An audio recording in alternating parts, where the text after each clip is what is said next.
ಅಲ್ಲಿದ್ರೆ sir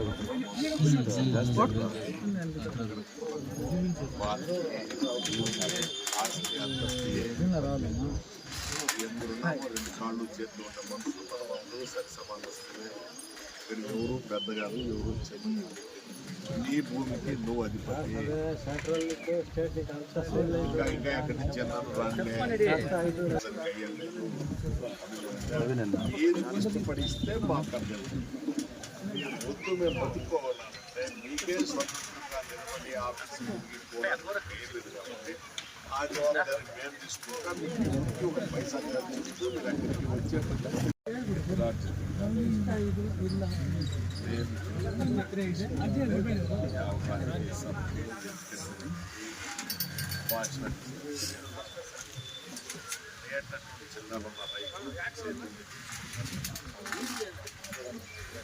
government యాభై ఉద్దేశాలు మాకేం చాలా అయిపోయింది చేతులు అని ఎప్పుడైతే మేము వెళ్ళిపోతాం అనుకోండి. మాకేం పని మేము లేదు. మా భూమి రేటు మేము ఇచ్చి ఇంట్లోనే బతకాలి. మా బిడ్డ పాపలు మాకు జవాబారి ఎవరు వచ్చే ఏడద్దు. ఎందుకు ఏడ్చేది? మేము ఉన్నాం కదా. నేను ఏడకూడదు. మీరు మేము వచ్చింది నా తమ్ముడు అందుకే వచ్చినాడు. మేము ఏడరా ఏడ్చేదానికి మేమున్నాము.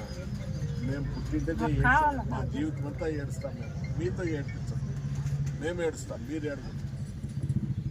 మీకు ఎవరు ముట్టేదానికి ధైర్యంగా నవ్వుతా పోయి నవ్వు సంతోషంగా పోయినా దాంతో అంతా పర్లే.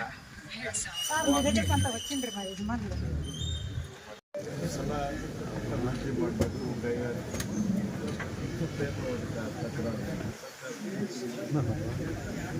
ಭೂಮಿಗಳನ್ನು ಯಾವ ಭೂಮಿ ಸ್ವಾಧೀನಪಡಿಸ್ಕೊಳ್ಬೇಕು.